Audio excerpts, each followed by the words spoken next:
Hello people, time for a small update. I've mainly been focusing on making changes to the rendering engine inside, so you won't see many changes from what I've shown before.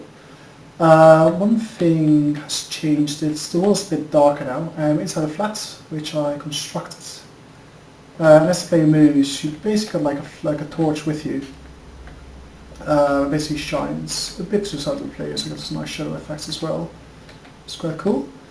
Apart from that, what I'm focusing on is to improve the culling techniques I've been using, and also what I still need to do is to optimize the collision detection, because at the moment I basically do collision detection against the player and all the objects in the world, which at the moment is about like 202, which is kind of expensive.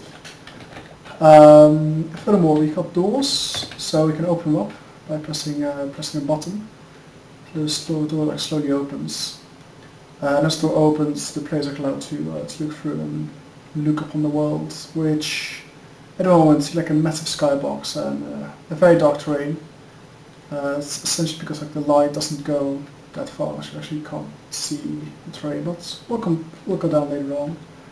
So above, like you see, there's like every floor flat's the same. It's got like a door, window, and stairs leading to like a higher place. So this is going to be the actual setting for the horror game I'm going to build. Nothing exciting yet. I mean, the flat will be bigger, and it will be partitioning walls. It will be bedroom, bathroom, like the normal stuff you would expect in a flat, I suppose. And the texture itself obviously will be updated as well, because I mean, the moment is a bit boring to say the least. Here we go. So we're like on the very top of the flat, and if you can see, look all the way down here, and actually take a leap of faith. Bam, and that's the very bottom of the flat we're in. So it's 10 floors at the moment. So I update the frustum culling. So as you can see at the very top, where you see the frames per second, and you see the number of rendered objects. If I go outside, so at the moment only renders one, which is the terrain. But if we look at like entire flats, it renders like all objects, like 202 in total. So it's like one other thing we need to adjust, because if we look like up here, it still renders like most of the objects, even though everything is blocked by the ground floor. So that needs to be fixed by the risk of visibility portal. And then of course like, the collision detection also needs to be fixed. But that's all going to be future work. So yes, this is what I've got at the moment. The floors in the flat will be procedurally generated. I do not have time to, or the skills I suppose, to mold these things manually.